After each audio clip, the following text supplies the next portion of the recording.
Hello students, welcome to my YouTube channel. Today I will be teaching you English page number 43, lesson 4. Name of the lesson is kindness. Kindness or meaning hoy doya. So students, before starting the lesson, I will tell you some words meaning from the lesson. So students, তোমালোকে words কেইটা underline কৰি লোৱা আৰু meaning কেইটা বহিতে লিখি থোৱা শব্দাৰ্থ means word meaning vendor বিক্ৰেতা every year প্ৰতি বছৰে rainy season বৰষুণৰ বতৰ arrive উপস্থিত হয় hardship দুখ কষ্ট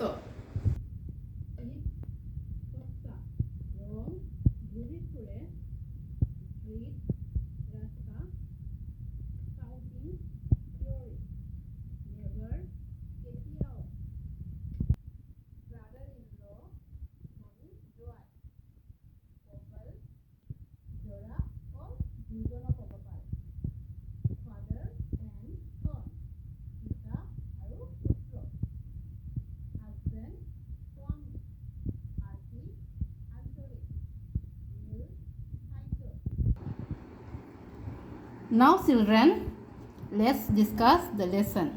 Kindness means ki hoy doya. So before starting the lesson, let me explain this portion. Do you have people coming to your house to sell different things? তোমালোকে ঘৰতে বেলেগ বেলেগ বস্তু বেচিবলৈ আহা মানুহ পাইছে নেকি তোমালোকৰ হৰিকমান বা কিবা বেছিত বিক্ৰেতা কৰিবলৈ কোনোবাই আহে যে এনেকুৱা পায় না in groups share your experiences how you feel about such people do you offer them tea তোমালোকৰ গ্ৰুপতে শ্বেয়াৰ কৰা তুমি কেনেকৈ ফিল হয় যে কেনেকৈ অনুভৱ হয় তুমি এওঁলোকৰ যেতিয়া আহে চাই বা কিবা খাবলৈ বস্তু দেই নেকি Here is a story about a family who was visited by two Kashmiri vendors and what happened between them. ইয়াত এটা পৰিয়ালৰ কাহিনী আছে যাক কাশ্মীৰী বস্তু বেচিবলৈ কাৰণে দৰ্শন কৰিছিল আৰু এওঁলোকৰ মাজত কি হৈছিল যে Every year when the rainy season comes to an end and winter is about to begin. Kashmiri vendors arrive at the city. They travel around the city to sell their handcraft shawls, purses, blankets and even carpets. It's a hard life for these vendors. প্ৰতি বছৰৰ যেতিয়া বৰ্ষাৰ সময় বৰষুণৰ বতৰ শেষ নহয় আৰু শীতকালৰ আহিব লগা হয় বৰষুণ বতৰৰ শেষো নহয় আৰু শীতকালৰ আহে এই সময় তেতিয়া কাশ্মীৰী বস্তু বিক্ৰেতাসকল মহানগৰীতে উপস্থিত হয় তেওঁলোকৰ হাতে তৈয়াৰ কৰা বস্তু যেনেকৈ ইয়াতে কৈছিলে যে হেণ্ডক্ৰাফ্ট শ্বলছ হাতে বনোৱা শ্বল পাৰ্চেছ পইচা ৰখা মানি পাৰ্চটো ব্লাংকেট আৰু কাৰ্পেট লৈ আহে ইটছ এ হাৰ্ড লাইফ মানে কি হয় মহানগৰতে এইখিনি বস্তু লৈ ঘূৰি ফুৰিব লাগে তো বিক্ৰেতাসকলৰ বাবে এইটো বৰ কঠিন জীৱন হয় ষ্টুডেণ্টছ তোমালোকৰ নিশ্চয় পাইছে এনেকুৱা মানুহ গাঁৱতে আহা বস্তু বিক্ৰেতা কৰিবলৈ কাৰণে so let's move to the next paragraph their hardship does not end with their long journey from Kashmiri to the city their hardship মানে তেওঁবিলাকে কষ্টটো কাশ্মীৰ পৰা চিটিলৈ আহাটোহি নহয় আৰু কি কষ্ট হয় চাও in fact It is just the beginning. They stay at cheap hotels and roam around the city. streets all the day. They are bent with the load on their backs, shouting their look for buyers. So students, এই লাইনৰ কি কৈছে কাশ্মীৰৰ পৰা মহানগৰলৈ দীঘলীয়া ভ্ৰমণ কৰি তেওঁলোকৰ কঠিনটো শেষ নহয়, কেৱল হেতু আৰম্ভণিয়ে হয়। তেওঁলোকৰ কম দামৰ হোটেলৰ থাকিব লাগে আৰু পুৰা দিনটো মহানগৰ চাৰিওফালে ৰাস্তাতে ঘূৰি ফুৰে আৰু তেওঁলোকৰ পিঠিত ইমান ওজনৰ বস্তু যেনেকৈ কি বস্তু কৈছিলে ব্লাংকেট পাৰ্চ এইখিনি বস্তু ইমানটো বস্তু লৈ বোজাটো লৈ ইমান ওজন বস্তুটো লৈ পুৰা চহৰতে ফুৰিব লাগে আৰু চিঞৰি যাব লাগে বস্তুকেইটা নাম লৈ যেনেকৈ কাশ্মীৰী শ্বলটো লৈ যোৱাতে কাশ্মীৰী শ্বল বুলি চিঞৰি কৰি যাব লাগে I would have never known all this if it were not for a chance meeting with a couple of Kashmiri vendors at my brother-in-law house.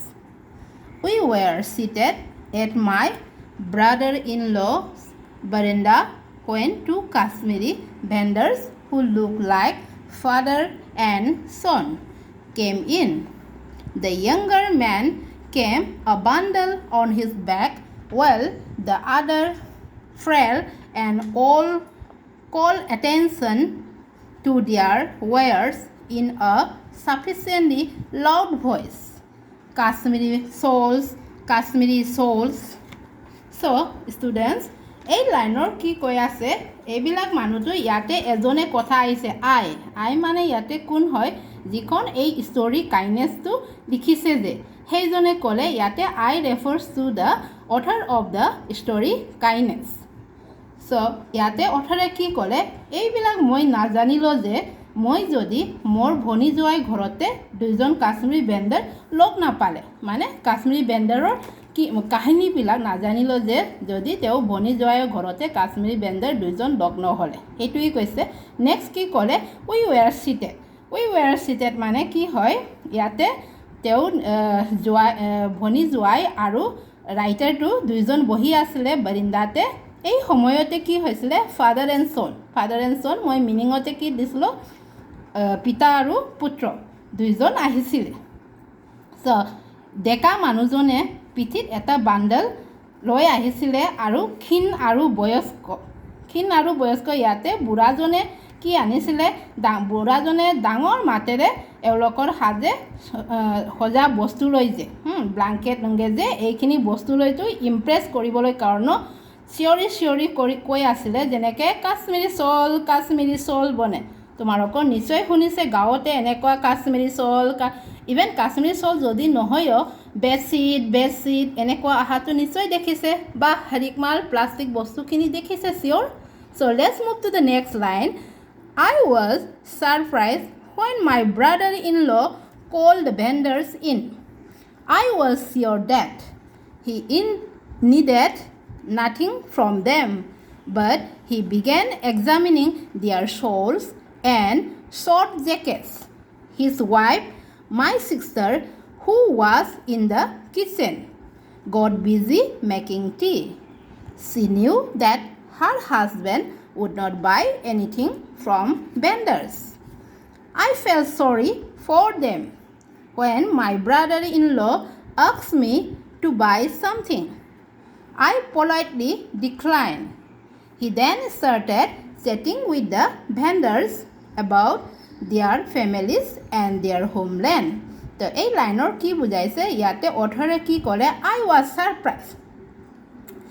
surprised অথৰে কি হৈছিলে ইয়াতে বহুত ছাৰপ্ৰাইজ হৈছিলে চ' ছাৰপ্ৰাইজ কিয় হৈছিলে যেতিয়া ভনী জোৱায়ে এই দুইজন লোক আহিছিলে যে পিতা আৰু পুত্ৰ বস্তু বিক্ৰী কৰিবলৈ কাৰণে আহিছিলে যে এই দুইজনটো ঘৰলৈ মাতিছে যেতিয়া অথৰে ভাবিছে তেওঁ ভনী জোৱানেতো একো বস্তু নিকিনে কিহৰ কাৰণে মাতিছে এই দুইজনটো ঘৰলৈ তো এই সময়তে কি কৰিছিলে ইয়াতে হিজ ৱাইফ কমা দি মাই ছিষ্টাৰৰ লেখা আছে তো ইয়াতে হোৱাই হিজ ৱাইফো লেখা আছে আৰু মাই ছিষ্টাৰো লেখা আছে। ইয়াক কোনে এক্সপ্লেইন কৰিছিলে? অথাৰে এক্সপ্লেইন কৰিছিলে। তো অথাৰে নিজৰ ভনী জোৱাইটো হিজ ৱাইফ বুলি ইয়াতে মেনশ্যন কৰিছে আৰু মাই ছিষ্টাৰ বুলিও কৈছে, মোৰ ছিষ্টাৰ, মোৰ ভনীয়ে। তো মোৰ ভনীয়ে কি কৰি আছিলে? অথৰে ভনীয়ে কি কৰি আছিলে? কিটচেনৰ চাহ বনাই আছে, চাহ বনাওঁতে বহুত বিজি হৈ আছে। তাৰপিছত কি কৰিলে? তাৰপিছত মোৰ ভনী জোৱাইয়ে যেতিয়া মোক সুধিছিলে তুমি কিবা কিনিব নেকি, এনেকুৱা এটা প্ৰশ্ন কৰিছে। তো প্ৰশ্ন কৰাৰ পিছত অথাৰে কি ভদ্ৰভাৱে ৰিপ্লাই দিছে, না একো নালাগে, মোৰ কিবা এটা বস্তু ইয়াৰ পৰা একো নালাগে বুলি। আৰু তাৰপিছত কি কৰিলে? I politely declined. He then started chatting with the vendors about their families and their homeland. তাৰপিছত ভনী জোৱাইয়ে কি কৰিলে? ষ্টাৰ্ট কৰিছে এই ভেণ্ডাৰ্ছবিলাক, বিক্ৰেতা মানুহবিলাক আহিছিলে যে কাশ্মীৰৰ পৰা, এওঁলোকৰ লগত তাই ফেমিলিৰ কথা, তাই গাঁৱৰ কথা কিবা কিবি সোধা আৰম্ভ কৰিছে, গল্প আৰম্ভ কৰিছে, কথা বতৰা আৰম্ভ কৰিছিলে। As they narrated the details of their different lives, I felt sad and guilty at being a party to such behavior. But my brother-in-law suddenly called out to his wife and asked her to serve the visitors something to eat, since they would be hungry. She quickly brought some food into the veranda. The vendors hesitated initially, but agreed to eat when my brother-in-law insisted. After a hearty meal, they left, promising to bring better things next year. So, এই লাইনৰ student অথাৰে কি নেৰেট কৰিছিলে ইয়াতে বিক্ৰেতা দুইজনৰ কথাটো আৰু explain কৰিছে। তেওঁলোকৰ যেতিয়া তেওঁলোকৰ বেলেগ বেলেগ জীৱনৰ বিষয় লৈ পূৰা ষ্টৰিটো ভনী জোৱাইৰ লগত গল্পটো কৰি আছিলে। তো এই সময়তে কি হৈছিলে? But my brother in law suddenly call out. My brother in law মানে মোৰ ভনী জোৱাইৰে ছাডেনলি হঠাৎকৈ তেওঁক ৱাইফ মানে কোন হয়? পত্নীটো, পত্নীটো মাতিছে। মাতাৰ পিছত কি ক'লে? তোমালোকৰ কিবা খাবলৈ বস্তু আনকচোন, এনেকুৱা ক'লে, কিবা খাবলৈ বস্তু। তাৰপিছত কি ক'লে? চি কুইকলি বহুত সোনকালেকৈ তেওঁ বৈনীয়ে কি আনিছিলে? বাৰিন্দালৈ খাবলৈ, ভেণ্ডাৰবিলাকে খাবলৈ কাৰণে বস্তু লৈ আনিছে। তাৰপিছত ভেণ্ডাৰ্ছবিলাকে হেজিটেড মানে কি হয়? ইগন'ৰ কৰিছে, নাখাওঁ বুলি, এনেকুৱা নাখাওঁ বুলি কৰিছিলে। কিন্তু ভনী জোৱাইয়ে ৰিকুৱেষ্ট কৰিছে খাবলৈ কাৰণে, খাওঁ বুলি এনেকুৱা ৰিকুৱেষ্ট এটা কৰিছে। তাৰপিছত বিক্ৰেতা কৰা মানুহবিলাকো এগ্ৰী হৈ এইখিনি বস্তুটো খালে, খাবলৈ বস্তুবিলাক খালে। চ' আফটাৰ এ হাৰ্টি মিল মানে কি হয়? ধুনীয়া মিল, আন্তৰিক পৰা খোৱা, বহুত হাৰ্টিলি খোৱা খাদ্যটো আমি হাৰ্টি মিল কওঁ। ইয়াতে তুমি মাছ খুৱাইছে, মাংস খুৱাইছে, এইখিনি কথা নহয়। তুমি only a cup of tea also' a hearty meal. তোমাৰ হাৰ্টৰ পৰা যদি কোনোবাৰ লগত যদি মনৰ পৰা খুৱাইছে, তেতিয়াহ'লে এইখিনি খাদ্যটো আমি হাৰ্টি মিল ক'ব পাৰোঁ। চ' এই হাৰ্টি মিলটো খোৱাৰ পিছত কাশ্মীৰী ভেণ্ডাৰ্ছবিলাকে প্ৰমিছ কৰিছিলে পিছৰ বছৰ বেছি ভাল বস্তু আনিব বুলি কথা দি তেওঁলোকৰ গৈছে। It was then that my brother-in-law spoke to me. তাৰপিছত কি কৰিলে? ব্ৰাদাৰ-ইন-লৰে অথাৰৰ লগত আৰু কথা পাতিছে। কি ক'লে? ব্ৰাদাৰ-ইন-লৰে কি ক'লে? অথাৰলৈ, I am well aware of the hardship faced by these Kashmiri vendors, he said, as I looked at him still confused. তো কি ক'লে? মোৰ ভনী জোৱাইৰে তাৰপিছত ক'লে যে এই কাশ্মীৰী বস্তু বিক্ৰেতাসকলে সন্মুখীন হোৱা দুখ কষ্টৰ বিষয়ে মই ভালদৰে জানো বুলি কোনে ক'লে এই কথাটো? ভনী জোৱাইয়ে, ব্ৰাদাৰ-ইন-লৰে ক'লে। এই সময়তে অথাৰে এই কথা শুনি আৰু কনফিউজ হৈ আছিলে। কি কৈছে মোৰ ভনী জোৱাইয়ে? কি কৈ আছিলে এইখিনি কথাটো? ইমানটো গল্প কৰিছিলে আৰু কি কৈ আছে এনেকুৱা ভাবিছে। They eat in the morning and spend the rest of the day roaming around the city on food, hungry and thirsty. তাৰপিছত আৰু ভনী জোৱাইৰে কি ক'লে? They eat in the morning, এওঁলোকৰ খায় অনলি ৰাতিপুৱা, পুৱাকৈ একবাৰ খায়। তাৰপিছত spend the rest, they roaming around the city পূৰা দিনটো ঘূৰি ফুৰি লাগিব লাগে চহৰত হাংগ্ৰি এণ্ড থাৰ্ষ্টিতে পূৰা ভোক লাগে পিয়াহী হয় এই পূৰা চিটিতে ফুৰি থাকিব লাগে এই বোজাটো লৈ ফুৰি থাকিব লাগে When I saw them, I wanted to offer them food, but they have their pride. They would never accept anything unless I pretended. I pretended I was interested in their wares. So I had to make the offer of the food look unplanned. তো ভনী জয়ে আৰু কি কৰে তেওঁলোকৰ পূৰা ৰাতিপুৱা খাই আৰু দিনটো বাকী সময়টো পূৰা খোজকুৰি বকে পিহাৰে মহানগৰতে চাৰিফৰিতে ঘূৰি ফুৰিব লাগে মই যেতিয়া তেওঁলোকক দেখিছিলোঁ তেতিয়া সেই খাবলৈ কিবা দিবলৈ বহুত বিচাৰোঁ এনেকুৱা ক'লে ভনী জয়ে ব্ৰাদাৰ ইন লৈ কিবা বস্তু খাবলৈ দিব বিচাৰোঁ কিন্তু তেওঁলোকৰ বহুত প্ৰাইড হয় বহুত মানে গৰ্ব হৈ থাকে মানে মানুহবিলাকে এনে ফ্ৰীতে খোৱা বস্তুটো কাশ্মীৰী বেণ্ডেজবিলাকে এইখিনিতো নাখায় মানে বহুত ইজ্জতে থাকে এইবিলাক লগ তেওঁলোকে কেতিয়াও একচেপ্ট নকৰে যে এনে খাবলৈ কাৰণে মাতিলে এই কাৰণত কি কৰে যদিয়ে মই তেওঁলোকৰ হাতে সজা বস্তুৰ প্ৰতি আগ্ৰহী নলওঁ এইখিনি কথা কোনে কৰে এইখিনি কথা ব্ৰাদাৰ ইন ললে কৰে যদিও মই তেওঁলোকৰ হাতে সজা বস্তুটো নলওঁ সেইবাবে মই মানে